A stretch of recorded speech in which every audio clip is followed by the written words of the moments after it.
ভুট্টা চাষি বন্ধুরা আসসালামু আলাইকুম। বন্ধুরা আজকে আমরা জানবো শীতকালে ভুট্টার কী পরিচর্যা করবেন এবং কী পরিচর্যা করা খুবই গুরুত্বপূর্ণ। তো বন্ধুরা বর্তমান কিন্তু শীতকালে কয়েকদিন ধরে দেখা যাচ্ছে কুয়াশা অনেক বেশি হচ্ছে। তো সেই কারণে কিন্তু ভুট্টার গাছের বর্তমান যে বৃদ্ধির মাত্রাটা সেটা অনেকটা কমে যাবে, কারণ শীতকালে যেহেতু সূর্য দেখা যাচ্ছে না। তো সূর্যর দেখা না যাওয়ার কারণে কিন্তু গাছের যে খাদ্যটা সালোক সংশ্লেষণ প্রক্রিয়াটা সেটা কিন্তু বন্ধ হয়ে যাচ্ছে, খাদ্যের যে মাত্রাটা সেটা কমে যাচ্ছে। তো সেই কারণে যদি আপনারা এই সময় সার বা অনেক কিছু দিয়ে থাকেন পিজিআরটিদের, তো সেটা কিন্তু কাজ কম করবে, কারণ সূর্যের আলোতে গাছের খাদ্যটা তৈরি হয়, গাছ খাদ্য বেশি খায়। তো সেই কারণে কিন্তু গাছ সে সময় দেখবেন সবুজ, ঘন সবুজ এবং ভালো দেখা যায়।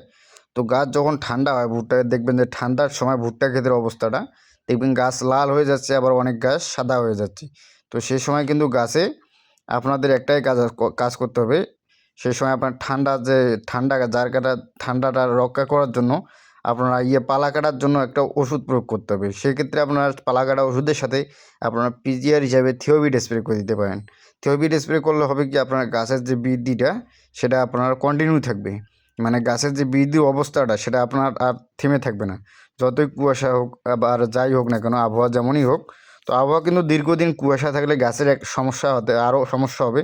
যেমন ধরেন যে গাছের পোকা বৃদ্ধি পাবে, গাছ একটু দুর্বল হয়ে যাবে এবং গাছের বৃদ্ধিটা অনেকটা কমে যাবে এবং গাছের রোগবালাই বেশি হয়ে যাবে।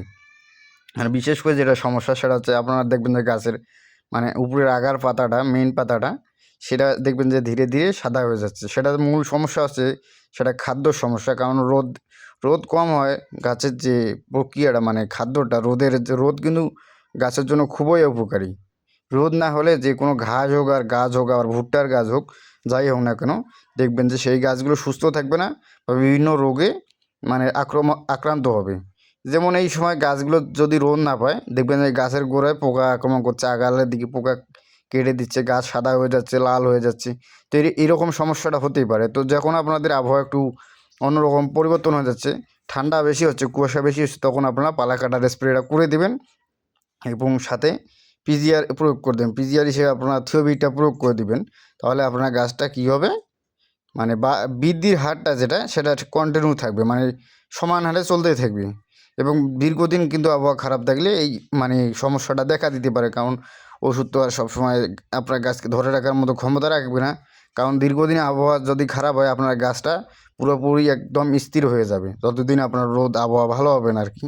তো আপনারা অবশ্যই ঠান্ডা বেশি হলে পিজিএসে থিওবিট এবং পালাগাড়ার স্প্রেটা করে দেবেন, তাহলে আপনার গাছগুলো সুস্থ থাকবে এবং গাছ বৃদ্ধিটা ঠিক থাকবে। তো বন্ধুরা, যদি ভিডিওটি আমাদের ভালো লাগে অবশ্যই চ্যানেলটি সাবস্ক্রাইব করে দেবেন এবং ভিডিওতে একটি লাইক এবং একটি কমেন্ট করে জানিয়ে দিবেন কেমন হয়েছে। সবাই ভালো থাকবেন। আসসালামু আলাইকুম।